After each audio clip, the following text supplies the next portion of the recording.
नमस्कार बच्चों, welcome back to my YouTube channel geography guru. आज के इस एपिसोड में इस वीडियो में हम क्या बात करेंगे, हम बात करने वाले हैं क्लास 11 पोल साइंस की और कंटिन्यू रखेंगे हमारी क्लास 11 पोल साइंस की एनसीईआरटी की सीरीज को। ये जो हमारी एनसीईआरटी की सीरीज है, इस सीरीज में हम क्या करें, इस सीरीज में हम आपकी एनसीईआरटी बुक्स के चैप्टर्स को ईजी लैंग्वेज में आप तक पहुंचाते हैं। ईजी लैंग्वेज का मतलब क्या हुआ कि जो एनसीईआरटी बुक्स के चैप्टर होते हैं उनकी लैंग्वेज थोड़ी सी डिफिकल्ट होती है। अगर आप सेल्फ स्टडी करोगे तो आपको लगेगा कि काफ़ी सारे कंसेप्ट वो सर के ऊपर से जा रहे हैं, आपको कुछ समझ में नहीं आ रहा। तो हम उसको सिंप्लीफाई करते हैं ताकि आपको कंसेप्ट ठीक तरीके से समझ में आ जाए। ओके, यानी कि एक इश्यू ये रहता है थोड़ा सा एनसीईआरटी बुक्स के साथ। दूसरा इश्यू क्या रहता है कि जो एनसीईआरटी की बुक्स होती है वो पूरे नेशन के लिए होती है, पूरे देश के लिए होती है। चाहे तमिलनाडु का स्टूडेंट है, चाहे वो गुजरात का है, चाहे वो हरियाणा का है, दिल्ली का है, चाहे वो अरुणाचल प्रदेश का है, चाहे वो नागालैंड का, कहीं का भी है, सारे बच्चों के लिए, सभी स्टूडेंट्स के लिए यही बुक रहेगी। तो इसमें जो एग्जाम्पल्स होते हैं वो नेशन के एग्जाम्पल होते हैं, पूरे देश के एग्जाम्पल होते हैं।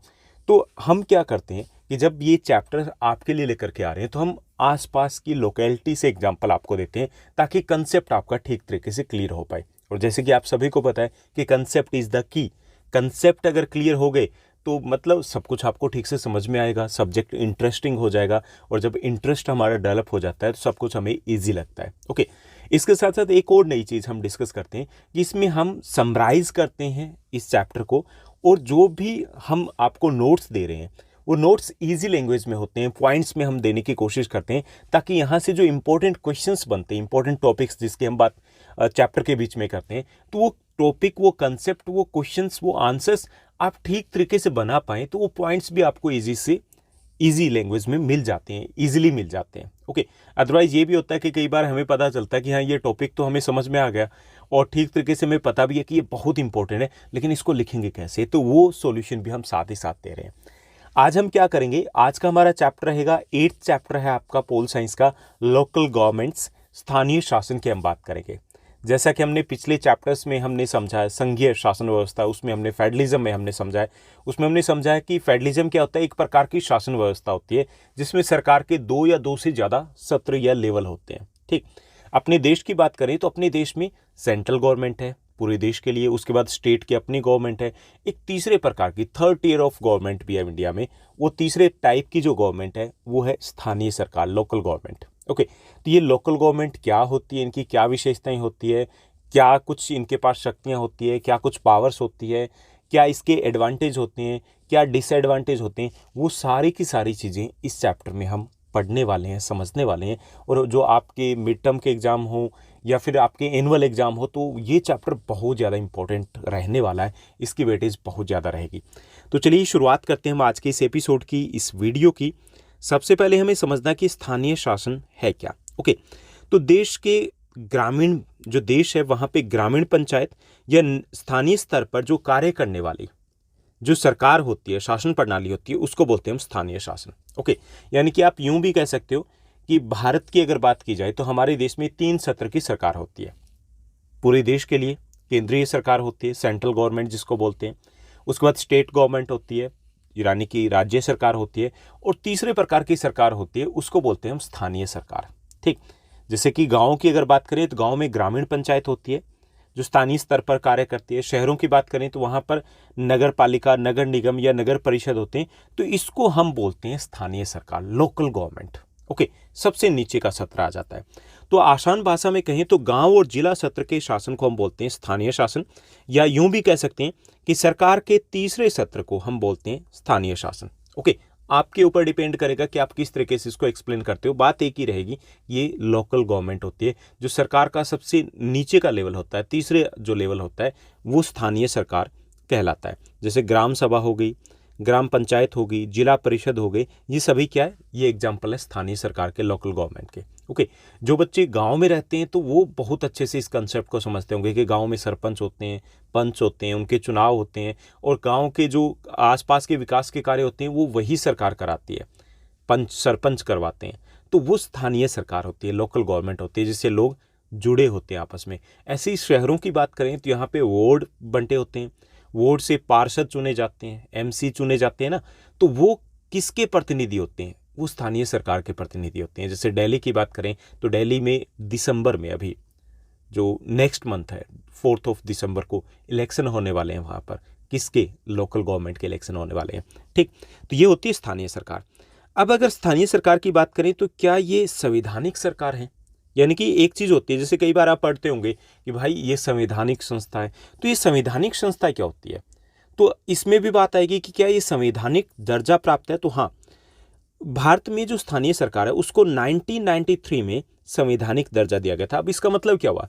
मतलब ये हुआ कि उससे पहले भी तो लोकल गवर्नमेंट हुआ करती थी, पहले भी होती थी, ठीक, लेकिन जो पहले लोकल गवर्नमेंट होती थी वो लोकल गवर्नमेंट की तरफ से वैसे ही मतलब चीज़ें चल रही थी, उसको कॉन्स्टिट्यूशन में कहीं जगह नहीं दी गई थी, हमारे संविधान में ऐसी बात नहीं कही गई थी। अगर संविधान में कोई चीज़ आ जाए मतलब वो होगी ही होगी, वैसा ही होना है। तो उससे पहले 1993 से पहले 1993 से पहले स्थानीय सरकार को, लोकल गवर्नमेंट को संवैधानिक दर्जा प्राप्त नहीं था। और जब तक संवैधानिक दर्जा प्राप्त नहीं था इसको कोई सीरियसली नहीं ले रहा था। मतलब कभी इलेक्शन हो गए, कभी नहीं हुए, किसी में 4 ईयर्स के बाद हो रहे थे, किसी में 6 के बाद हो रहे थे, किसी में पता ही नहीं चलता था कब होंगे। गड़बड़ थी, ना पावर फिक्स थी, ना इनकी शक्तियाँ फिक्स थी, ना इनकी इनकम फिक्स थी, नाम के लिए सब कुछ चल रहा था। लेकिन 1993 में संवैधानिक कॉन्स्टिट्यूशनल इसको दर्जा दे दिया गया। उसके बाद क्या हुआ कि सब कुछ एक सिस्टम के साथ होने लग गया। जैसे देश की सरकार चलती है, जैसे हमारी राज्य सरकारें चलती है, उसी टाइप से स्थानीय सरकार चलती है। ओके, तो अब हम सारी चीज़ों की बात करने वाले हैं। 1993 में ऐसा क्या हुआ था, क्या क्या बदलाव आए, उससे पहले क्या था, वो सब कुछ इस चैप्टर से हम समझेंगे। तो यहाँ पे आपका एक कंसेप्ट क्लियर हो गया होगा कि सरकार का जो तीसरा सत्र होता है उसे हम स्थानीय सरकार बोलते हैं। जैसे कि ग्राम पंचायत हो गई, ग्राम सभा हो गई, जिला परिषद हो गए, नगर निगम हो गया, नगर पालिका हो गई, तो ये सब होते हैं स्थानीय सरकार। ठीक, अब हम स्थानीय सरकार या ये स्थानीय शासक निकायें जो होती है उनका महत्व क्या है ये भी हम समझेंगे। जैसे ग्राम पंचायत होगी, नगर निगम हो गए, नगर परिषद हो गए, तो इनका महत्व क्या है, इंपॉर्टेंस क्या है, क्यों आवश्यक होते हैं। तो ये भी आपके लिए एक इंपॉर्टेंट टॉपिक रहेगा कि अगर स्थानीय शासन मजबूत होता है तो लोकतंत्र की मजबूती है। लोकतंत्र क्या है, लोगों का शासन ही तो होता है, यानी कि लोग खुद अपनी सरकार को, अपने प्रतिनिधियों को चुनते हैं लोकतंत्र में। अब देखिए कि लोग चुनते हैं और उनके काम कौन करे, सरकार करे। तो अब यहाँ पे जो स्थानीय सरकार होती है उसमें लोग ही तो चुनते हैं उसको, और वहाँ के लोगों की जो छोटी बड़ी समस्याएं होती है उसका निपटारा वो गवर्नमेंट करती है। तो जितना स्थानीय शासन मजबूत होगा उतना ही लोकतंत्र की भी मजबूती होगी कि वास्तविक अर्थों में लोगों के पास शक्ति तो तभी जाएगी ना जब स्थानीय सरकार होगी उनके पास। ओके, स्थानीय शासन है वो आम आदमी के सबसे नज़दीक का शासन होता है। जैसे गांव में पानी की समस्या है, हेल्थ के इश्यूज़ हैं, गलियां पक्की करवानी है, इस टाइप के जो छोटे बड़े इश्यूज़ होते हैं उनको सबसे ज़्यादा कौन समझते हैं, उनको सबसे ज़्यादा समझते हैं वहाँ के लोग, और उनका समाधान सबसे बेहतर तरीके से वहाँ के लोग कर सकते हैं। तो इसलिए भी ये इंपॉर्टेंट होता है कि स्थानीय सरकार है वो समस्याओं के समाधान के लिए सबसे ज़्यादा इंपॉर्टेंट होती है, जिसमें रूट पे जा करके, बेस पे जा करके समस्याओं का समाधान किया जाता है। इसके साथ साथ ये ज़्यादा कारगर होती है और जनता की भलाई के लिए स्थानीय शासन है वो ज़्यादा महत्वपूर्ण होता है। कारगर मतलब जैसे अब मान लीजिए कि अपने पीएम सर हैं, ठीक, या फिर कोई भी मिनिस्टर हैं, अब उसको थोड़ी पता होगा कि बिहार में या यूपी में उस गांव में उस गली में ये समस्या है, नहीं पता होगा ना। इफेक्टिव तरीके से कि गांव में अगर पैसा आया तो सबसे पहले गांव के सरपंच को पता होगा सबसे इंपॉर्टेंट काम कौन सा करना है, कहाँ पे कौन सी समस्या आ रही है। तो ये ज़्यादा कारगर होती है और जनता की भलाई से जुड़ी हुई सरकार होती है। स्थानीय शासन है वो लोगों के द्वारा चलाया जाता है, इसलिए उन्हें अपनी समस्याओं के बारे में ठीक से पता होता है, यानी कि समस्याओं का पता भी ठीक से होता है और उसका समाधान भी ठीक से होगा। इसके साथ साथ स्थानीय शासन में होने वाले कार्यों का सरोकार होता है, लेना देना जो होता है वो वहाँ जनता के रोज़मर्रा की ज़िंदगी से होता है और वो वहाँ के बेसिक विकास के लिए ज़रूरी होता है, और इसको स्थानीय लोकल गवर्नमेंट है वो ही ठीक तरीके से समझ सकती है। ओके, यानी कि स्थानीय सरकार है, इससे लोकतंत्र की मजबूती होती है। दूसरा, ये आम आदमी से जुड़ी हुई सरकार होती है। तीसरा ये कि ये सबसे कारगर होती है, कारगर मतलब इफेक्टिव, सबसे इफेक्टिव टाइप की गवर्नमेंट होती है। इसके साथ साथ इसमें समस्याओं का समाधान जल्दी होता है, इसमें समस्याओं का समाधान ठीक तरीके से होता है, इसमें जो लोग हैं वो अपनी समस्याओं को हल खुद कर पाते हैं। इससे लोगों को एक तरीके से प्रशिक्षण भी मिलता है, भविष्य के नेता बनने का एक ट्रेनिंग भी उनको मिलती है। उस धीरे धीरे से ऐसे ही तो शुरुआत होती है। ठीक, तो ये हो गया कि इसकी इंपॉर्टेंस क्या है, जनरल तरीके से हमने समझा कि लोकल गवर्नमेंट्स क्यों ज़रूरी होती है। उसके बाद स्थानीय शासन की आवश्यकता की बात करेंगे। बहुत सारे पॉइंट्स यही रहेंगे हमारे कि स्थानीय शासन है वो क्यों आवश्यक है। अब देखिए ऊपर भी हमने कि महत्व क्या है, ये आवश्यकता क्यों है, तो लगभग से मिक्सअप से हैं, दोबारा से ये टॉपिक रिपीट हो रहा है क्योंकि मैं एनसीईआरटी को फॉलो कर रहा हूँ। तो आप पॉइंट्स ऐसा नहीं कि गड़बड़ करना, आपको मिक्सअप नहीं करना, रायता नहीं फैलाना। इसी अपने मन से आप सोचिए कि हाँ कौन से पॉइंट्स है जो एज इट इज़ हमें यूज़ करने, क्यों ज़रूरी होता है या महत्व क्या होता है, इंपॉर्टेंस क्या होती है, एक ही चीज़ है। तो ये देखिए उन्हीं टॉपिक्स को हम रिपीट करेंगे। पहले ये कि लोकतंत्र को मजबूत करने के लिए हमें स्थानीय शासन की आवश्यकता होती है, यानी डेमोक्रेसी। डेमोक्रेसी क्या कहती है? लोगों की सरकार, जिसमें लोगों के पास शक्तियां होनी चाहिए। अब स्थानीय सरकार होगी, लोकल गवर्नमेंट होगी, तभी तो लोगों के पास ताकत आएगी ना, शक्तियां आएगी, अपने डिसीजन खुद ले पाएंगे। तो लोकतंत्र को अगर हमें मजबूत बनाना है, ओके, एक्चुअल अर्थों में लोगों को शक्तियां देनी है, तो उसके लिए हमें लोकल गवर्नमेंट चाहिए ही चाहिए। दूसरे ये कि लोकतंत्र में अधिक से अधिक लोगों की जन भागीदारी के लिए भी स्थानीय शासन चाहिए, कि ज़्यादा से ज़्यादा लोग हैं उनके पास शक्तियां होनी चाहिए, ज़्यादा से ज़्यादा लोग हैं वो गवर्नमेंट में शामिल होने चाहिए। कैसे हो सकते हैं? लोकल गवर्नमेंट के थ्रू। हर एक इलाके की, हर एक वार्ड की, हर एक गांव की अपनी पंचायत होती है, अपनी सरकार होती है, तो ज़्यादा से ज़्यादा लोग इसमें इन्वॉल्व हो जाते हैं, जिससे कि सरकार अच्छे तरीके से चलती है। अब देखिए घर में शादी प्रोग्राम वगैरह होता है, शादी का है, कुछ ऐसा फंक्शन वगैरह, ज़्यादा लोग अगर इन्वॉल्व होते हैं, घर के मेंबर्स अगर रिस्पॉन्सिबिलिटी लेते हैं, फंक्शन अच्छे से निपटता है। सेम यही होता है, देश का विकास कब अच्छे से होगा? जब ज़्यादा से ज़्यादा लोग उस विकास के कार्य में शामिल होंगे। तो यहाँ पे अधिक जन भागीदारी के लिए ज़रूरी है कि डेमोक्रेसी में लोकल गवर्नमेंट होनी चाहिए। इसके साथ साथ लोगों की सबसे अधिक समस्या स्थानीय स्तर पर ही होती है। अब छोटे बड़ी जो समस्याएं होती है लोकल लेवल की होती है ना, बड़े लेवल की ठीक निपट जाएगी, लेकिन लोकल लेवल की जो समस्याएं होती है उन्हें स्थानीय स्तर पर अच्छे ढंग से सुलझाया जा सकता है। उन्हें पता है कि कौन सी समस्या है, कौन सी समस्या ज़्यादा इंपॉर्टेंट है, पहले किसको हल करना है, कैसे हल करना है, वो लोकल लोग अच्छे तरीके से जानते हैं। ओके, जैसे आपके पार्षद वगैरह होते हैं शहर में, अगर बात की जाए तो उन्हें पता है ना कि आपकी गली की ये समस्या, यहाँ से कूड़े उठाने की समस्या है, यहाँ पे पार्क की समस्या है, यहाँ पे साफ सफाई की समस्या है, यहाँ पे चोरी वगैरह की, इस टाइप के क्राइम की समस्या है। तो वो उन चीज़ों को समझते हैं और उनको दूर करने का प्रयास करते हैं। अब किसी मिनिस्टर या सीएम को थोड़ी पता होगा कि आपकी गली में ये समस्या आ रही है, पानी नहीं आ रहा आपके घर में, पानी खड़ा रह जाता है यहाँ पे, तो वो लोकल लेवल की गवर्नमेंट जो होती है वो बेटर तरीके से इन चीज़ों को डील कर पाती है। इसके साथ साथ लोकतंत्र में शक्तियों का बंटवारा भी जरूरी होता है। सत्ता की साझेदारी, आपने 10th क्लास में चैप्टर किया तो उसमें आपने समझा कि सत्ता की साझेदारी जरूरी होती है, शक्तियों का बंटवारा जरूरी होता है। शक्तियों का बंटवारा करने से सरकार कमजोर नहीं होती, ज़्यादा ताकतवर होती है। जैसे घर में अगर काम बांट बांट के किया जाए, क्या होगा? घर में यूनिटी बनेगी, काम बहुत अच्छे तरीके से होगा। सेम यही डेमोक्रेसी में होता है, गवर्नमेंट के साथ होता है। तो शक्तियों का बंटवारा होता है, इससे जो वर्कलोड है सेंट्रल गवर्नमेंट का वो कम हो जाता है, तो काम बंट जाता है, तो वो काम बेहतर तरीके से भी हो पाता है। ओके, तो इन सब कार्यों के लिए ज़रूरत होती है हमें लोकल गवर्नमेंट की। अब देखिए उसी चीज़ को इन्होंने दूसरी साइड से पकड़ लिया कि लोकल गवर्नमेंट से फ़ायदे क्या होते हैं। भाई जो काम अगर हो रहे हैं तो इसी टाइप के हमारे एडवांटेज हो रहे हैं, तो उसको हम थोड़ा सा समझेंगे कि क्या क्या एडवांटेज होते हैं। ये क्वेश्चन आपका लगभग कंफर्म मान के चलिए कि आपके एग्जाम में आने वाला है कि या तो काम लाभ पूछ लिया जाए या इंपॉर्टेंस पूछ ली जाए। तो एक ही बात, आप अगर लाभ भी इंपॉर्टेंस में लिखोगे तो वो भी चलेगा आपका, ठीक, क्योंकि सिर्फ लैंग्वेज चेंज हो रही है, बाकी सब कुछ वो सेम ही है। तो जो लोकल गवर्नमेंट होती है उसके लाभ क्या होते हैं? पहला ये कि कार्यभार में कमी। यहाँ पे मैंने हेडिंग बना दी ताकि आप अच्छे तरीके से लिख पाओ कि कार्यभार में कमी, कि सरकार का जो कार्यभार है वो कम हो जाता है, उनके समय और शक्ति दोनों की बचत होती है। जैसे मान लीजिए स्कूल में आपके प्रिंसिपल सर या मैम हैं, अब उन्होंने कुछ इंचार्जेस बना दिए, डिसिप्लिन इंचार्ज, एक्टिविटी इंचार्ज बना दिए, ओके, बना दिए ना, मिड डे मील इंचार्ज बना दिए। अब ये क्या हो गया? वो एक तरीके से लोकल गवर्नमेंट होगी। अब प्रिंसिपल सर या मैम है, उनका वर्कलोड कम हो गया और काम बहुत अच्छे तरीके से होगा। सेम तरीका ये है कि जो काम है वो बांट दिया जाता है, पंचायत को कुछ शक्तियाँ दे दी, वो अपने लेवल पे अपने काम को करें, तो इससे गवर्नमेंट का जो काम है, कार्यभार है, वर्कलोड है, वो कम हो जाता है। इससे उनके टाइम और उनकी जो शक्तियाँ हैं उनकी बचत होती है, एनर्जी उनकी कम कंज्यूम होती है, ठीक। तो ये पहला लाभ है। दूसरा ये कि प्रशिक्षण, कि जो स्थानीय लोग हैं उनमें जब वो इस टाइप से मैनेज करते हैं, सरपंच बनते हैं, पंच बनते हैं, पार्षद बनते हैं, ओके, इस टाइप से उनको कार्यों के प्रबंधन करने का अवसर मिलता है। इससे उनमें जिम्मेदारी की भावना आती है और भविष्य के लिए उन्हें प्रशिक्षण भी मिलता है, ट्रेनिंग मिल जाती है। धीरे धीरे करके वहाँ से शुरू हुए, जैसे मॉनिटर बनते हैं ना क्लास में, बनते हैं ना क्लास लीडर होते हैं, अब देखिए उनको ट्रेनिंग मिल रही है फ्यूचर में। उनको जैसे एक छोटे से समूह जो आपका ग्रुप है उसको मैनेज करते हैं, वो ट्रेनिंग है। कॉन्फिडेंस जो आता है ना, गजब के लेवल का आता है बच्चों में कॉन्फिडेंस।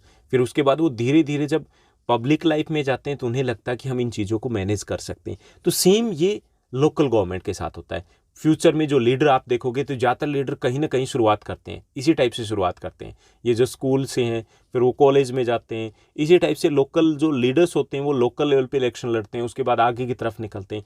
तो फ्यूचर में लीडर बनने के लिए, क्योंकि वो भी एक बहुत महत्वपूर्ण भूमिका होती है, उस रोल के लिए तैयार करती है लोकल गवर्नमेंट। इसके साथ साथ बेहतर निर्णय कि जो स्थानीय स्तर पर जनता जो होती है वो अपनी समस्याओं के बारे में बेहतर निर्णय ले पाती है। उन्हें पता होता है कि ये पैसा अगर आया ऊपर सेंट्रल गवर्नमेंट से, उसको कहाँ लगाना है, कौन सी चीज़ें उनके लिए ज़्यादा इंपॉर्टेंट है, पानी ज़्यादा ज़रूरी है या सड़कें ज़्यादा ज़रूरी है, कहाँ पर क्या लगाना है। तो बेटर डिसीजन है वो ले पाती है लोकल गवर्नमेंट। चौथा जो लाभ होता है जागरूकता, कि स्थानीय निकाय हैं वो नवीन योजनाओं की जानकारी वो बेहतर तरीके से लोगों तक पहुँचाती है।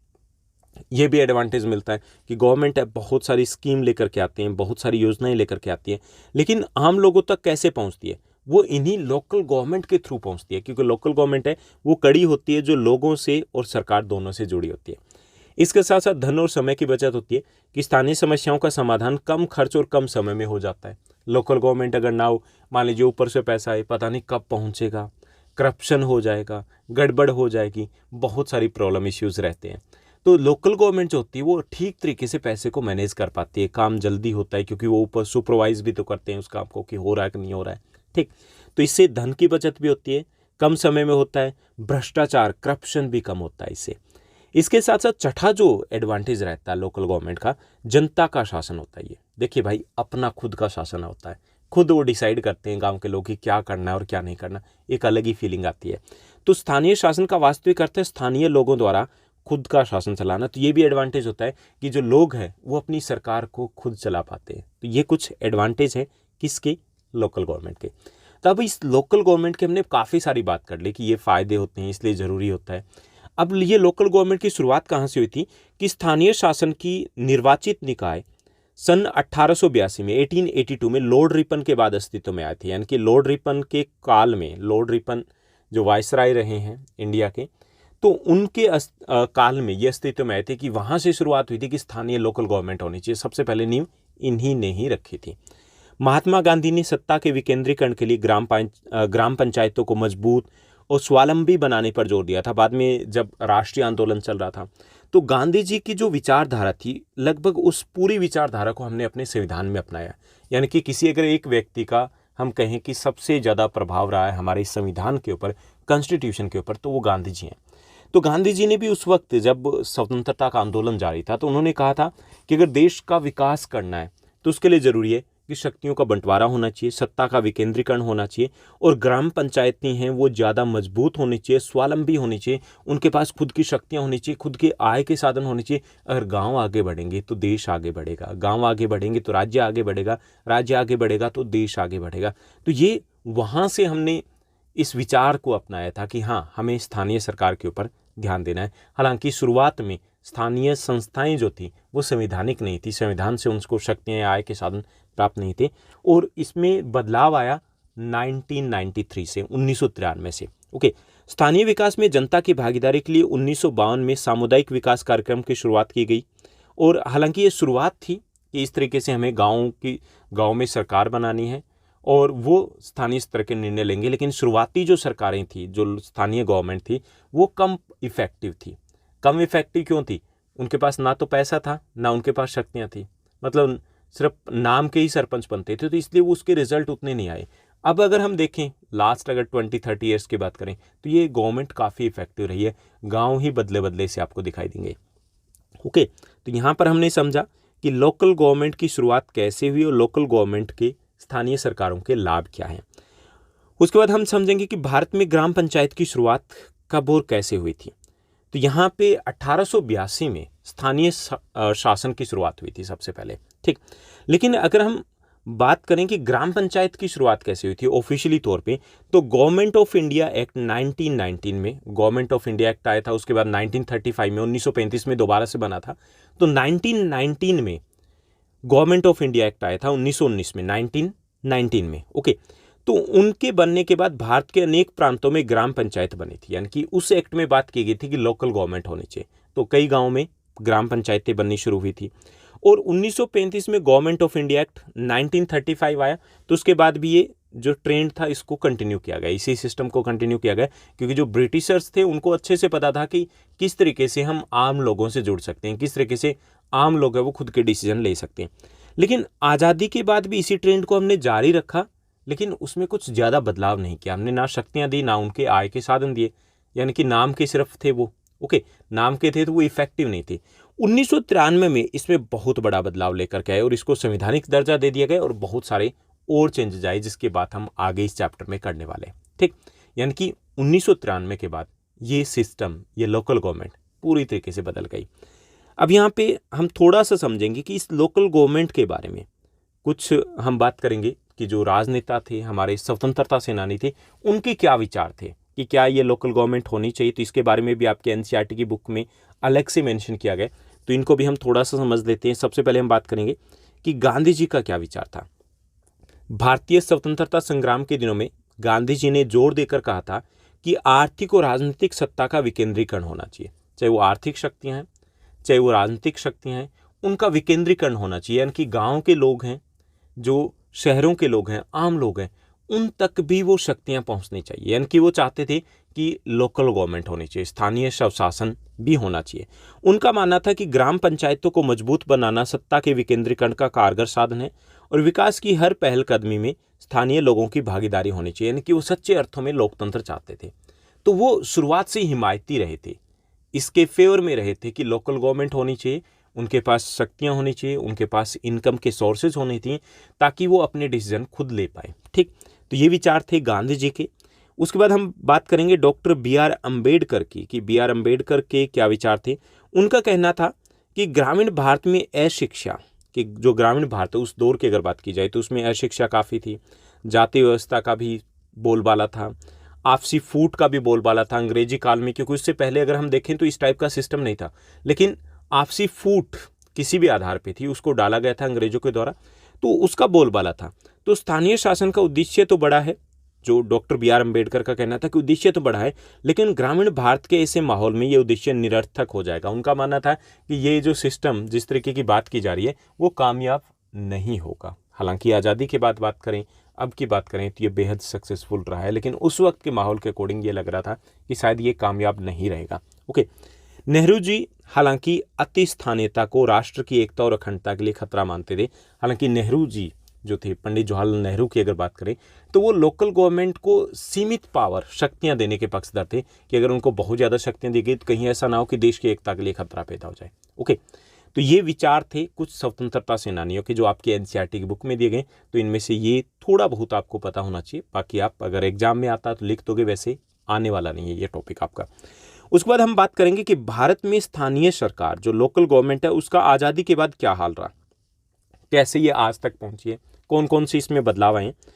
तो स्वतंत्र भारत की अगर बात करें तो संविधान के 73वें, 73rd और 74th, 74वें, 73वें और 74वें 2 बार संविधान में संशोधन किया गया। कब?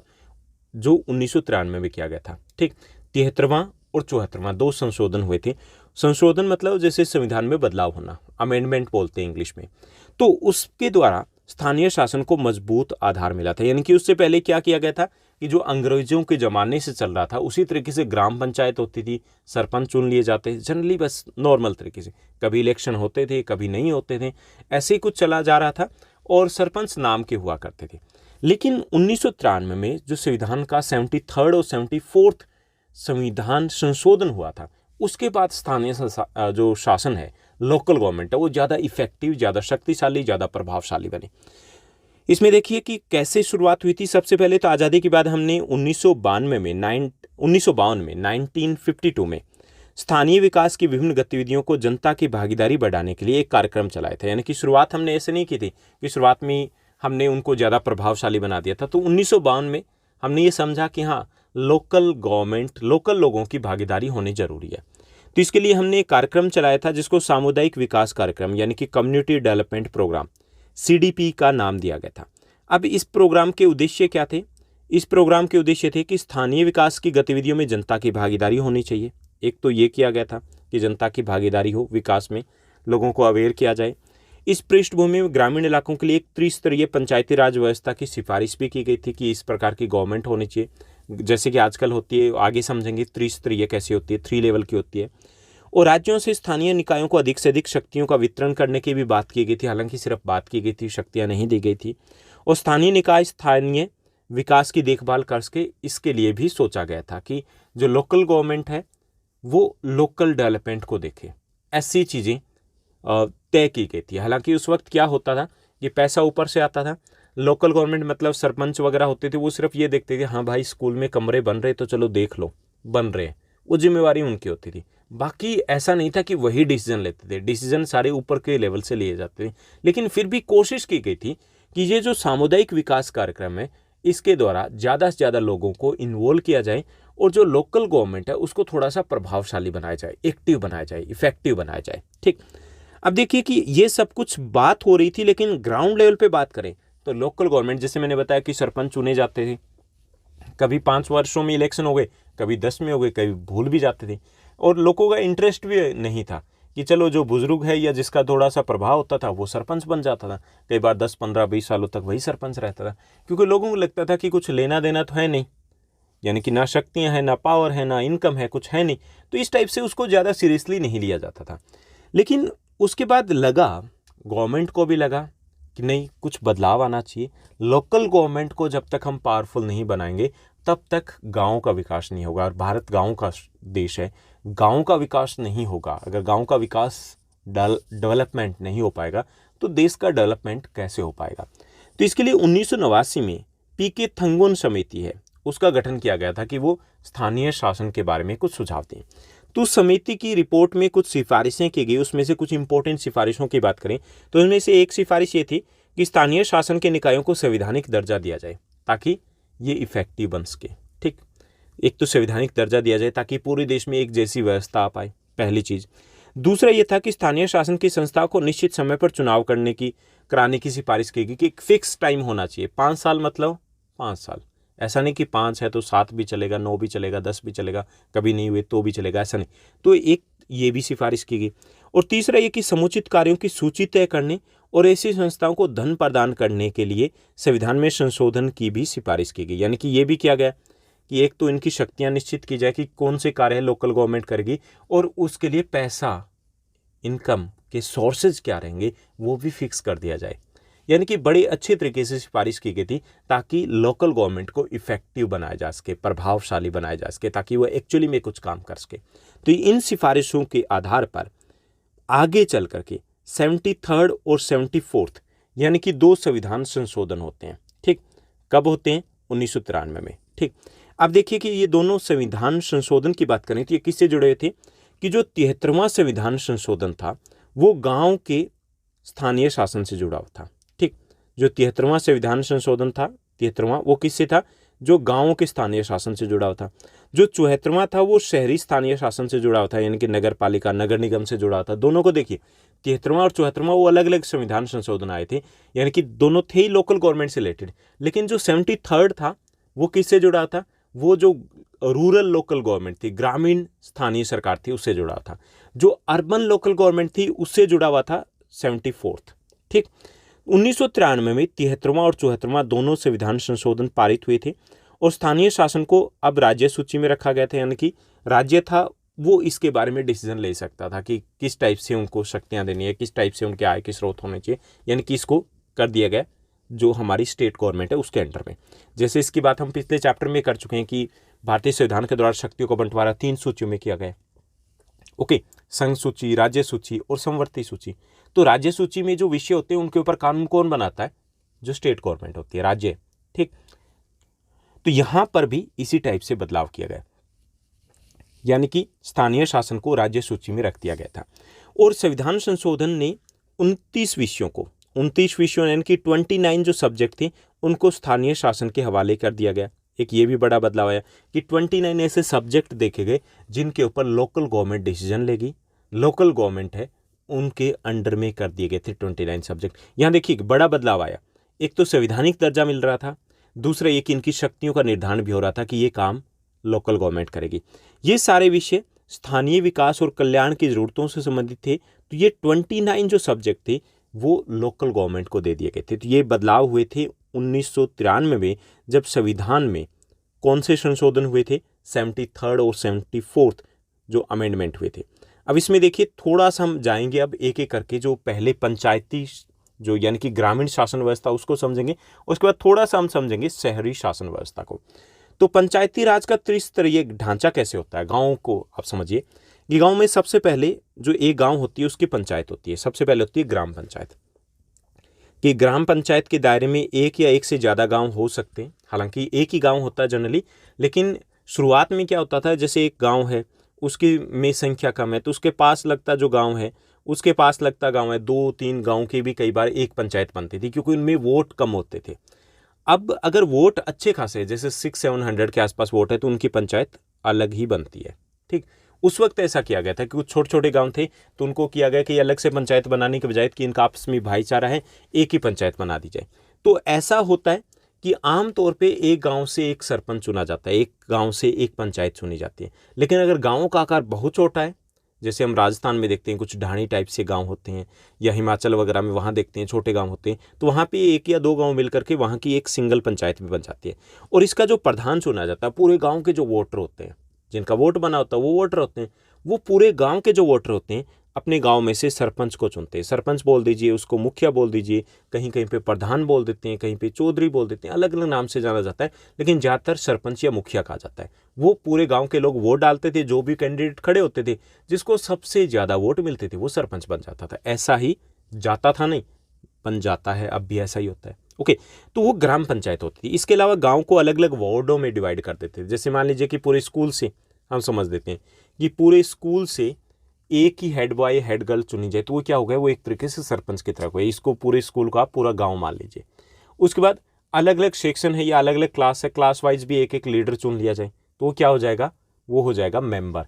तो ऐसे गाँव में पूरे गाँव को कई वार्डों में बांटा जाता है, हर वार्ड से मेंबर भी चुना जाता है और पूरे गाँव से एक सरपंच चुना जाता है।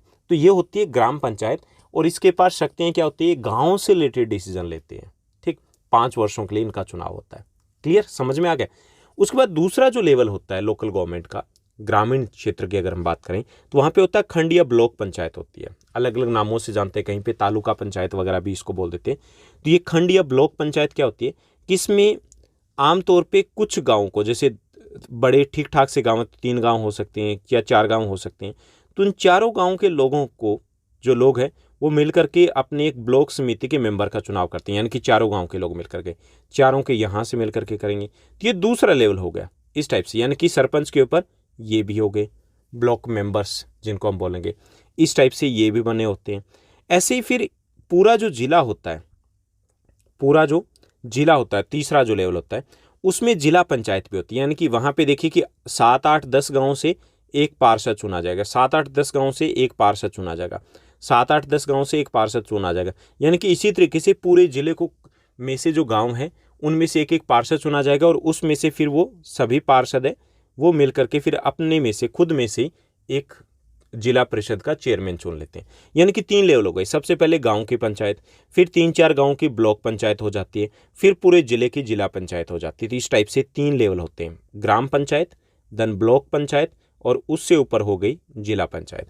तो इस तरीके से त्रिस्तरीय सरकार होती है। हालांकि इसमें से सबसे आसानी से जिसको हम समझते हैं वो ग्राम पंचायत होती है, ठीक, क्योंकि गांव से जुड़ी होती है। हालांकि इन पंचायत के पास भी आय के साधन होते हैं और खूब पैसा भी होता है जो गांव के विकास में लगाया जाता है। ठीक, तो ये हो गया कि किस तरीके से शासन व्यवस्था होती है। यहाँ पर भी जो लोकल गवर्नमेंट होती है गाँव में, उसके भी 3 लेवल होते हैं। यानी कि गांव के लोग होते हैं वो अपने गांव के लिए भी चुनते हैं, फिर ब्लॉक के लिए भी चुनते हैं, और फिर अपने पार्षद को भी चुनते हैं।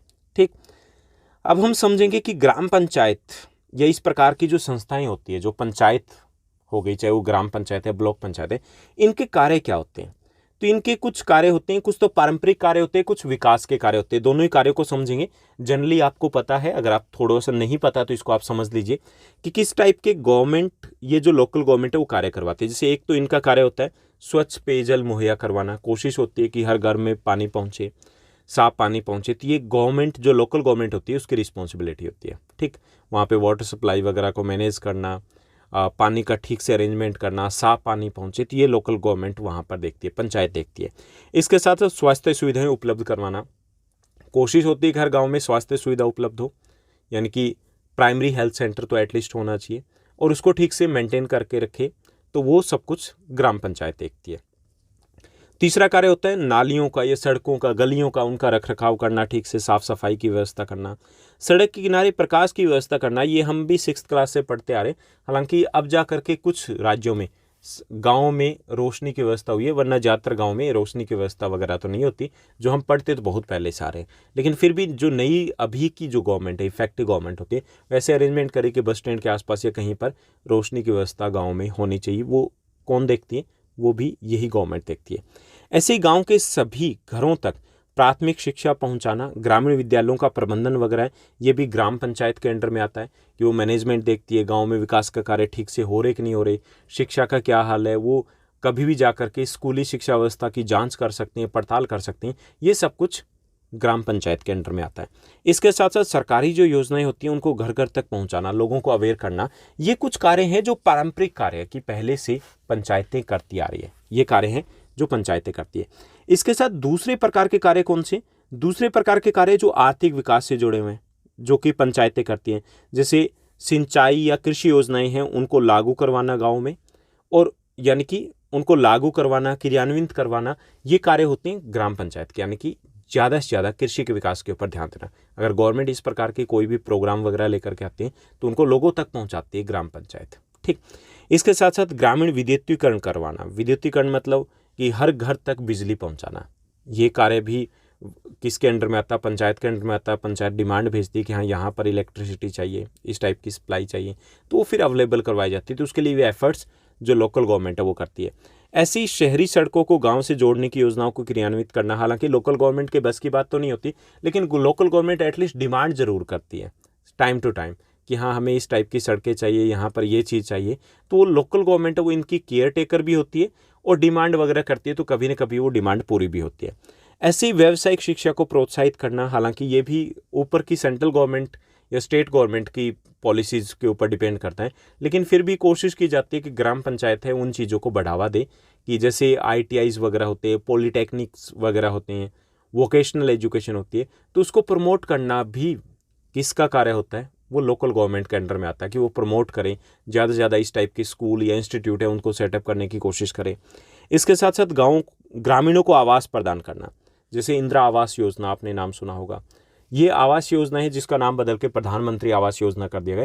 तो इस प्रकार की जो आवास योजनाएं होती है उसमें जो बिलो पॉवर्टी लाइन से जो नीचे के लोग हैं उनमें से भी पूरेस्ट अमंग द पुअर, यानी कि जो गरीबों में भी सबसे गरीब है उनके लिए घर गवर्नमेंट प्रोवाइड करती है। तो उसके लिए सारी तैयारियां हैं वो लोकल गवर्नमेंट करती है कि किसको मिलना चाहिए, किसको नहीं मिलना चाहिए, कहाँ बनना चाहिए, तो वो फैसिलिटीज़ वगैरह देना, ये विकास से जुड़ा काम है जो लोकल गवर्नमेंट करती है। ऐसे ही समाज के कमज़ोर और विकलांग वर्गों के लिए योजनाएं चलाना, उनका कल्याण सुनिश्चित करना, जो गवर्नमेंट की योजना है वो इन लोगों तक पहुंचाना, ये सारे कार्य भी लोकल गवर्नमेंट देखती है। तो ये कॉमन से हैं, यानी कि आपको याद नहीं करना, क्लेम नहीं करना, बस एक बार सुन लीजिए, पढ़ लीजिए, उसके बाद याद रह जाएगा। कॉमन तरीके से आप सोच सकते हो, तो इनको अलग अलग लिखने की जरूरत नहीं है। आपको लिखना है ग्राम पंचायत के कार्य, तो ग्राम पंचायत के कार्य लिखते जाना, 7-8 तो याद रह जाएंगे, बस बहुत है। यानी कि ऐसा नहीं कि आपको जैसे मैंने बताया कि ये अलग है ये अलग है, तो वो तो समझने के लिए बताया, अगर याद नहीं रहते तो डजेंट मैटर, आप मिक्सअप करके भी इनको लिख सकते हो। ठीक, इसके साथ साथ केंद्र राज्य की योजनाओं को गांव तक पहुंचाना, ये हम पहले डिस्कस कर चुके हैं। अब हम समझेंगे, ये तो बात हुई कि इस टाइप की गवर्नमेंट होती है लोकल गवर्नमेंट, ये उनके काम होते हैं। अब हम समझेंगे कि 73वें और 74वें संविधान संशोधन की विशेषताएं क्या थी। ओके, तो ये जो देश भर की पंचायती राज संस्थाएं हैं या नगर पालिकाएं, इन संस्थाओं की बनावट में एकरूपता स्थापित की गई थी, यानी कि इन संविधान संशोधनों के द्वारा जो 1993 में हुआ था। ठीक, क्या क्या किया गया था? एकरूपता, यानी कि पूरे देश में एक जैसा सिस्टम हो, वो इंश्योर किया गया था इन संविधान संशोधन के द्वारा। पहले क्या था कि ये संवैधानिक संस्थाएं नहीं थी, तो हर राज्य अपने अकॉर्डिंग 5 साल में, 7 साल में, 4 साल में चुनाव करवाते थे और अलग अलग अपना सिस्टम था, अपना एक तरीके अलग अलग थे। अब इससे क्या हुआ कि इसके द्वारा संवैधानिक बाध्यता हो गई और पूरे देश में एकरूपता आई कि इस टाइप से पंचायतों का इलेक्शन होगा। इससे शासन में जनता की भागीदारी के लिए मंच और माहौल बना। जब एक जैसा सिस्टम हो गया तो लोगों का इंटरेस्ट भी डेवलप हुआ कि हाँ कुछ बदल रहा है, कुछ नया हो रहा है, और नया हो रहा है तो उसमें हमारी भागीदारी होनी चाहिए। तो एक बड़ा बदलाव यह है। दूसरा, पंचायतों और नगर पालिकाओं में महिलाओं के लिए 1/3 आरक्षण का प्रावधान किया गया। ये भी एक बड़ा बदलाव आया था कि 73वां और 74वां संविधान संशोधन था, उसमें एक बड़ा बदलाव ये किया गया कि 1/3 मतलब 33%, 1/3, 33% जो सीटें हैं वो पंचायतों और नगर पालिकाओं में महिलाओं के लिए आरक्षित होती है। जैसे आपने देखा होगा कि चाहे वो बिहार में हो, यूपी में, हरियाणा, पंजाब, राजस्थान, उत्तराखंड, कहीं पे आपने देखे होंगे कि लोकल गवर्नमेंट के जब चुनाव होते हैं तो वहाँ पे महिलाएं होती है, और कुछ सीटों पे सिर्फ महिलाएं होती है, कुछ गाँव में या कुछ वार्ड में। क्यों होती है? क्योंकि वो रिजर्व्ड होती है महिलाओं के लिए। ओके, इससे महिलाओं की भागीदारी को बढ़ावा मिला है, यानी कि वो भी लोकल गवर्नमेंट में पार्टिसिपेट कर रही हैं अब। इसके साथ साथ नियमित रूप से 5 वर्षों के अंतराल पर पंचायत चुनाव करवाना ये अनिवार्य कर दिया गया। ये भी एक बड़ा बदलाव था कि 5 वर्षों के बाद मतलब 5 वर्षों के बाद चुनाव होने कंपलसरी होंगे। इसके साथ साथ हर राज्य में राज्य चुनाव आयोग है, उसका गठन भी किया गया। राज्य चुनाव आयोग है, उसका गठन किया गया था। यानी कि इसका काम क्या था कि पहले देश में देश का चुनाव आयोग होता था, अब राज्य चुनाव आयोग का कार्य था, मुख्य जो कार्य दिया गया कि भाई ये जो लोकल गवर्नमेंट है इसके इलेक्शन है वो ठीक से होने चाहिए, स्वतंत्र होने चाहिए, निष्पक्ष होने चाहिए और टाइम से होने चाहिए। यानी कि एक निश्चित अंतराल के बाद, एक फिक्स्ड इंटरवल के बाद, 5 ईयर्स के बाद होने चाहिए। तो ये काम इनको दे दिया गया, तो इससे ये चीज़ें इफेक्टिव हुई कि हाँ ये इनकी रिस्पॉन्सिबिलिटी और ये इन चीज़ों को देखेंगे। इसके साथ साथ पिछड़े वर्ग के लिए आरक्षण का अधिकार भी राज्यों को प्रदान किया गया, यानी कि एससी और एसटी कम्युनिटी हैं उनके लिए आरक्षण होता है लोकल गवर्नमेंट में, तो वो भी किया गया। इससे इन समुदायों की भागीदारी है वो भी स्थानीय सरकार में बढ़ी। इसके साथ साथ स्थानीय सरकार को अनेक शक्तियां दे दी गई, यानी कि पहले उनके पास शक्तियां नहीं थी, अब शक्तियां भी उनको मिल गई। उनके आय के साधन है वो सुनिश्चित कर दी गई। तो ये सब कुछ था 73वें और 74वें संविधान संशोधन में। ये क्वेश्चन भी आपका श्योर रहेगा एग्जाम में, क्योंकि इसी के ऊपर बेस्ड है कि भाई क्या बदला था 73rd और 74th जो कॉन्स्टिट्यूशनल अमेंडमेंट हुआ था उसमें, तो ये सब कुछ बदलाव आए थे। ओके, तो ये सब कुछ हुआ था। एक बार फिर से देख लीजिए क्या कुछ बदला था, क्योंकि इंपॉर्टेंट टॉपिक हमारा कि पहला कि पूरे देश में जो पंचायती राज संस्थाएं या नगर पालिकाएं उनकी बनावट में एक रूपता स्थापित की गई थी, यानी कि पूरे देश में एक जैसे स्ट्रक्चर को अपनाया गया था कि किस तरीके से चुनाव होंगे, किस तरीके से पंच चुने जाएंगे, कैसे सरपंच चुने जाएंगे, उसमें एक रूपता, यूनिफॉर्मिटी लेकर के आए। दूसरा, इससे लोगों की जो जनता है उसकी भागीदारी के लिए मंच और माहौल तैयार हुआ, यानी कि उनकी रुचि डेवलप हुई थी। इससे उनको लगा कि हाँ कुछ गंभीरता के साथ अब होगा। इसके साथ साथ पंचायत और नगर पालिकाओं में महिलाओं के लिए 1/3 पद है वो आरक्षित कर दिए गए, 1/3 यानी 33%, 33% आरक्षण दे दिया गया। इसके साथ साथ 5 वर्षों में चुनाव करवाना जरूरी कर दिया गया।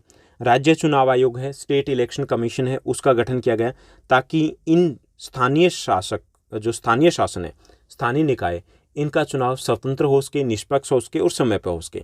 इसके साथ साथ जो पिछड़े वर्ग है, विशेष तौर पे अगर हम बात करें एससी और एसटी कम्युनिटी, उनके लिए भी रिजर्वेशन का प्रावधान किया गया है स्थानीय शासन में। इसके साथ साथ स्थानीय सरकार को अनेक शक्तियां दे दी गई और उनके आय के साधन फिक्स कर दिए गए। तो ये बड़े बदलाव आए थे 73rd और 74th जो संशोधन हुआ था, अमेंडमेंट हुआ था संविधान में 1993 में, उसमें। अब इसमें थोड़ा सा हम अलग से समझ देते हैं कि 74th में ये सारी चीज़ें तो कॉमन थी, ठीक, ये तो 73rd में ही हो गई थी। फिर 74th जो संविधान संशोधन था उसकी क्यों जरूरत पड़ी? तो 74th जो था वो संविधान संशोधन था जो शहरों से जुड़ा हुआ था, शहरों के स्थानीय शासन है उनसे जुड़ा था। तो 74वां संविधान संशोधन अधिनियम में प्रमुख शहरों जैसे दिल्ली, कोलकाता, मुंबई, मद्रास या अन्य शहर जहां नगर पालिका या नगर निगम का प्रावधान, उनके लिए बदलाव किया गया था, यानी कि उसको अलग से बनाया गया था, क्योंकि बहुत सारी चीज़ें थी जो यहाँ पे अलग चाहिए थी। प्रत्येक नगर निगम के लिए सभी वयस्क मतदाताओं द्वारा चुनी गई एक सामान्य परिषद होती है।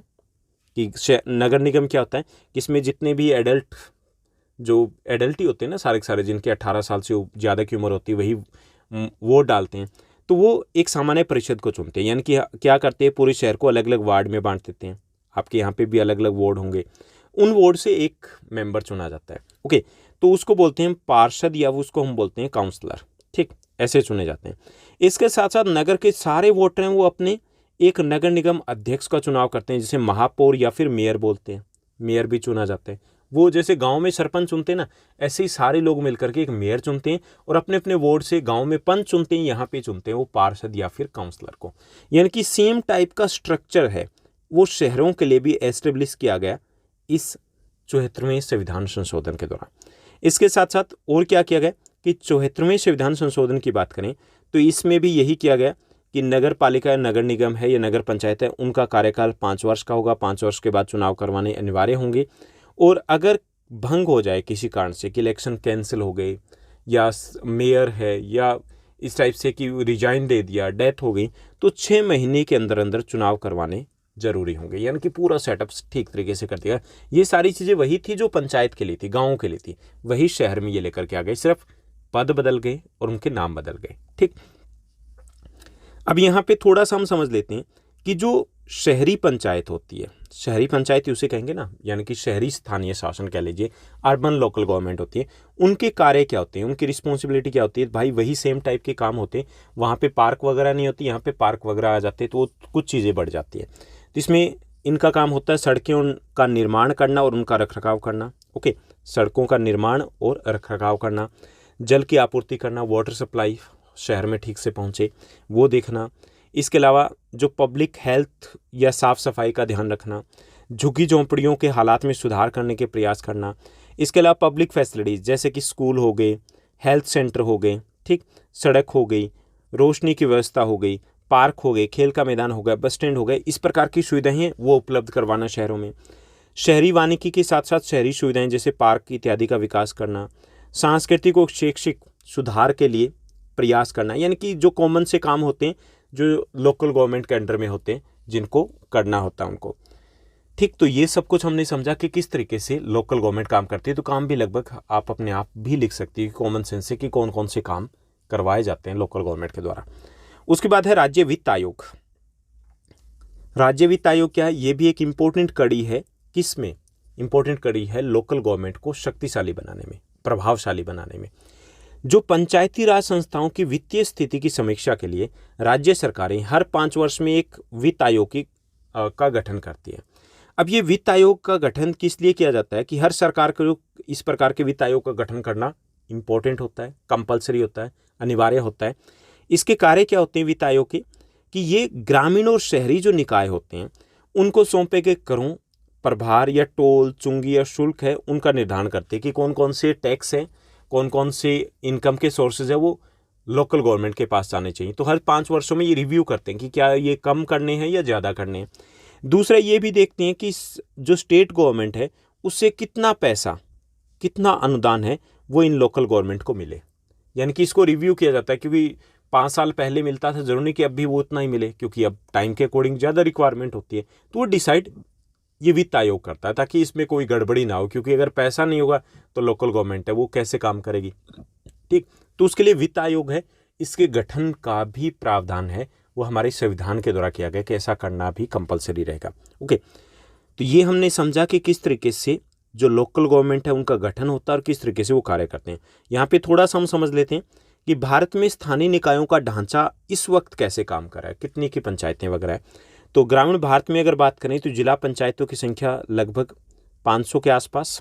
जो जिला पंचायत मतलब जिले हैं उसकी हम बात करें, ब्लॉक पंचायतों की संख्या लगभग 6000 के आसपास है, और जो ग्राम पंचायतों की संख्या लगभग 2.5 लाख के आसपास है। मोटे तौर पे हम बात करें 500 के आसपास जिला पंचायतें हैं, 6000 के आसपास ब्लॉक पंचायतें हैं, और पूरे देश में लगभग 2.5 लाख के आसपास ग्राम पंचायतें हैं इस वक्त। इसी तरीके से देश में लगभग 100 से ज़्यादा नगर निगम हैं, 1400 के आसपास नगर पालिका। नगर निगम कहाँ होते हैं? जो बहुत बड़े शहर होते हैं वहाँ पे नगर निगम होते हैं। पहले क्राइटेरिया था 10 लाख का, अब ऐसा नहीं है कि जहाँ पे संख्या लगभग 1 लाख से अधिक होती है तो वहाँ पे नगर निगम की स्थापना कर दी जाती है। तो 100 से ज़्यादा शहर हैं जहाँ नगर निगम है, 1400 के आसपास है जहाँ नगर पालिका, जो मीडियोकर शहर होते हैं, ना ज़्यादा बड़े ना ज़्यादा छोटे, और 2000 के आसपास नगर पंचायत है, जो कस्बे टाइप के शहर भी हैं या गांव मिले जुले से होते हैं, तो वहाँ पे नगर पंचायत होती है। तो हर 5 वर्ष में इन निकायों के लिए लगभग 32 लाख के आसपास प्रतिनिधि वो चुने जाते हैं। देखिए 32 लाख लोग हैं वो गवर्नमेंट का हिस्सा बनते हैं लोकल गवर्नमेंट के थ्रू, जो अपने खुद के लिए सरकार बनाते हैं और खुद के लिए वो डिसीजन ले पाते हैं। ठीक, अब हम थोड़ा सा समझ लेते हैं कि महिलाओं की क्या स्थिति है लोकल गवर्नमेंट पे, यानी कि उनकी भागीदारी कितनी है और कितनी प्रभावशाली है। तो अगर हम बात करें महिलाओं की स्थिति की, तो पंचायतों और नगर पालिकाओं में महिलाओं के लिए आरक्षण के प्रावधान के कारण स्थानीय निकाय में महिलाओं की भागीदारी में जो वृद्धि हुई है। पहली चीज़ देखिए 1993 से पहले क्या था? आरक्षण नहीं था महिलाओं के लिए, अब आरक्षण हो गया, यानी कि 1/3 जो प्रतिनिधि है वो कौन से होंगे, 1/3 मतलब 33%। 33% तो महिलाएं चुनी ही जाएगी, यानी कि 1/3, यानी कि हर तीसरा जो प्रतिनिधि होगा वो महिला होगी। तो एक तो इनकी भागीदारी बढ़ी है, पहली चीज। किसके बाद? 1993 में जो संविधान संशोधन हुआ था उसके बाद, क्योंकि कंपलसरी कर दिया गया ये चीज। आरक्षण का प्रावधान अध्यक्ष और सरपंच पद के लिए भी है। इसका मतलब ये कि भारत में जो निर्वाचित महिलाएं हैं या सरपंच या पंच या चुने जाते हैं, उनमें बड़ी संख्या में अध्यक्ष या सरपंच है वो महिलाएं बनती है, यानी कि उनको भी घरों से बाहर निकलने का, अपनी भागीदारी, अपना भी रोल प्ले करने का उनको मौका मिल रहा है। आज कम से कम 200 महिलाएं जिला पंचायतों के अध्यक्ष हैं। वर्तमान की बात करें 2000 के आसपास महिलाएं वो खंड पंचायत या ब्लॉक पंचायत के अध्यक्ष हैं, और 80,000 से ज़्यादा जो महिलाएं वो ग्राम पंचायतों में सरपंच भी हैं। तो महिलाओं की भागीदारी है वो सीधे तौर पे बढ़ी है, और इसका क्रेडिट ये नहीं जाता कि लोगों में जागरूकता बढ़ी है या शिक्षा का सत्र बढ़ा है। इसका सबसे बड़ा जो क्रेडिट जाता है कि आरक्षण की व्यवस्था की गई, रिजर्वेशन की व्यवस्था की गई है, और धीरे धीरे अब ट्रेंड भी आ गया कि महिलाएं हैं वो भी बाहर निकलने लगे, महिलाएं हैं वो भी लोकल गवर्नमेंट है उसकी कमान संभालते ही नहीं, बहुत अच्छी तरीके से स्थानीय सरकार को चला करके बताते हैं। नगर निगमों की बात करें तो 30 के आसपास महिलाएं अभी मेयर हैं, और नगर पालिका में 500 से अधिक महिलाएं हैं वो नगर पालिका की अध्यक्ष भी हैं, यानी कि उनकी भागीदारी में काफ़ी ज़्यादा प्रोग्रेस हुई है, काफ़ी ज़्यादा वृद्धि हुई है, ग्रोथ हुई है, और ये हमारी डेमोक्रेसी के लिए, हमारे लोकतंत्र के लिए, हमारी लोकतंत्र की मजबूती के लिए एक अच्छा शुभ संकेत या लक्षण है। इसके साथ साथ अगर थोड़ा सा और हम समझें कि लगभग 650 के आसपास नगर पंचायत जो हैं, जो छोटे शहर होते हैं, कस्बे टाइप के शहर होते हैं, वहाँ की प्रधानी भी महिलाओं के पास है। संसाधनों पर अपने नियंत्रण की दावेदारी करके महिलाओं ने ज़्यादा शक्ति और आत्मविश्वास भी अर्जित किया है, और इन संस्थाओं में महिलाओं की मौजूदगी के कारण बहुत सी स्त्रियों का राजनीति की समझ भी पैनी हुई है, यानी कि भविष्य के लिए भी इनको प्रशिक्षण मिल रहा है। ठीक, यानी कि ये सारे बदलाव आए हैं लोकल गवर्नमेंट में, महिलाओं के पॉइंट ऑफ व्यू से, उनके चश्मे से देखें। अब थोड़ा सा हम ये देख लेते हैं कि जो लोकल गवर्नमेंट है उसमें हमारे यहाँ पे जो अनुसूचित जाति और जनजाति समुदाय है उनकी स्थिति क्या है। तो अनुसूचित जाति और जनजाति के लिए भी आरक्षण को संविधान ने अनिवार्य कर दिया है, और इससे भी इन समुदायों की स्थिति में बदलाव आए हैं। स्थानीय शासन की अगर बात करें तो शहरी और ग्रामीण संस्थाओं के निर्वाचित सदस्यों में इन समुदाय के सदस्यों की संख्या लगभग 6.5 लाख के आसपास है। 32 लाख में से 6.5 लाख के आसपास जो सदस्य है वो SC या ST कम्युनिटी से आते हैं, यानी कि सभी तबकों की भागीदारी है वो बढ़ी है, और इससे देश का एक समान विकास हो पाए वो संभव हो पाया है।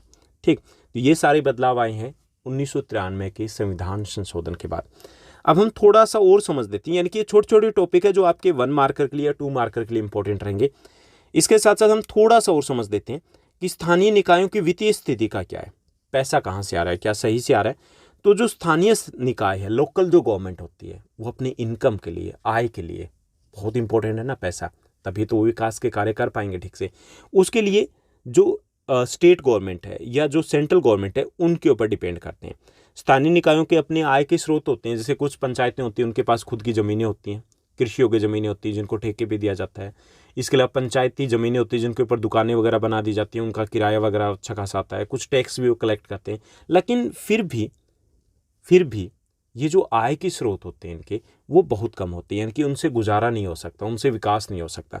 इसलिए अपनी आय के लिए मुख्य तौर पे जो सेंट्रल और लोकल जो स्टेट गवर्नमेंट है उनके ऊपर डिपेंड करते हैं। इससे कारगर ढंग से काम करने की उनकी क्षमता है वो प्रभावित हुई है, क्योंकि पैसा आ रहा है तो वो ठीक तरीके से इफेक्टिव तरीके से काम भी कर पा रहे हैं। शहरी स्थानीय निकायों की कुल राजस्व उगाही में 0.25% का योगदान होता है। शहरी अगर स्थानीय निकायों की बात करें तो जितना भी इनकम होती है गवर्नमेंट की तो उसमें 0.2% उनका रोल होता है, जबकि सरकारी खर्चे का 4% वे यही करते हैं, सरकार जो खर्च करती है। यानी कि सरकार है वो अपनी आय का एक हिस्सा इन लोकल जो शहरी निकाय होते हैं, अर्बन लोकल गवर्नमेंट होती है, उनको दिया जाता है। यानी कि इनकी आय कहाँ से आ रही है, ये जो स्टेट गवर्नमेंट और सेंट्रल गवर्नमेंट है इनसे इनकी आय पहुँचती है, यानी कि इनके द्वारा इनको अनुदान दिया जाता है और जिसको ये खर्च किया जाता है।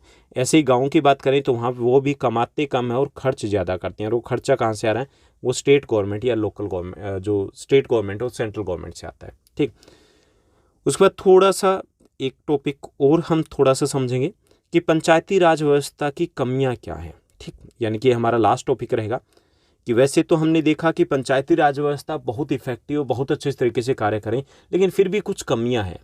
उनमें से सबसे पहली जो कमी है कि पंचायती राज व्यवस्थाओं में भी गुटबंदी और भ्रष्टाचार का बोलबाला है।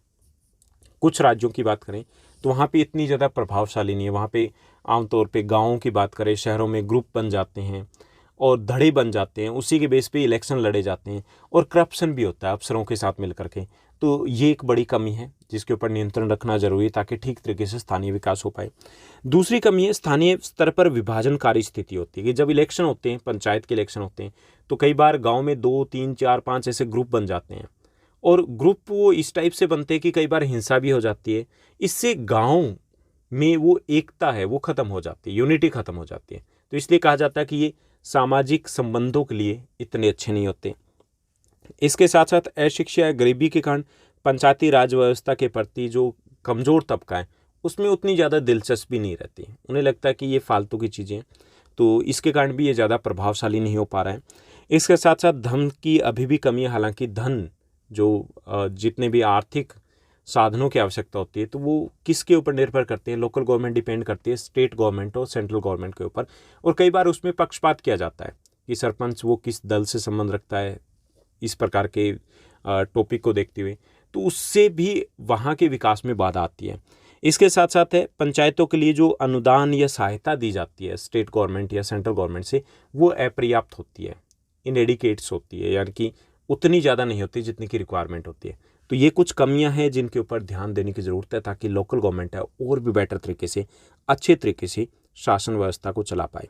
तो ये था हमारा आज का चैप्टर जिसमें हमने समझा कि लोकल गवर्नमेंट क्या होती है, लोकल गवर्नमेंट किस तरीके से कार्य करती है, लोकल गवर्नमेंट में बदलाव कब आया, 1993 में आया जब 73rd और 74th संशोधन हुए थे। उन संशोधनों में क्या था, लोकल गवर्नमेंट की कुछ कमियों की भी हमने बात की। तो इजी सा चैप्टर था। आई होप सब कुछ आपको अच्छे से समझ में आया होगा। इसके साथ साथ अगर बात की जाए चैप्टर्स की तो हमारा पोल साइंस, हिस्ट्री, उनकी सीरीज हमारी चल रही है। जियो की अगर बात की जाए तो जियो की दोनों बुक हम कंप्लीट कर चुके हैं, बहुत पहले कंप्लीट कर चुके हैं। तो प्लेलिस्ट में जाइए, उनके भी आप नोट्स वगैरह सर्च कर सकते हो। जियो की हमारी मोस्ट इंपॉर्टेंट क्वेश्चंस की सीरीज़ भी बी बुक की कंप्लीट हो चुकी है, तो उसको भी आप देख सकते हो। मैप वर्क वगैरह भी आपका कंप्लीट हो चुका है, तो उसको भी आप प्लेलिस्ट में जाइए, वहाँ से सर्च कर लीजिए। साथ ही साथ अगर आपको हमारी वीडियो अच्छी लगी तो इस वीडियो को लाइक शेयर करना मत भूलिएगा। और हाँ, छोटे से कमेंट्स करते रहिएगा, अच्छा लगता है, मोटिवेशन मिलता है, कनेक्टिविटी फील होती है, लगता है कि मैं क्लास में ही टीच कर रहा हूँ, आपसे जुड़ा हुआ हूँ। कोशिश करता हूँ कि मैं आपका रिप्लाई दूँ। अगर आपके डाउट्स हैं तो आप यहाँ पे कमेंट सेक्शन में कमेंट कर सकते हो। इंस्टाग्राम पे जाकर के मुझसे जुड़ सकते हो, इसका लिंक भी डिस्क्रिप्शन बॉक्स में आप लोग को मिल जाएगा। इसके साथ साथ आप टेलीग्राम पे आ सकते हो। अगर आपका कोई इश्यू है, गाइडलाइंस या कुछ इस टाइप से चाहिए तो मैं पर्सनली भी आपसे कॉन्टैक्ट करूँगा। आज के लिए बस इतना ही। Thank you, bye bye, have a nice day.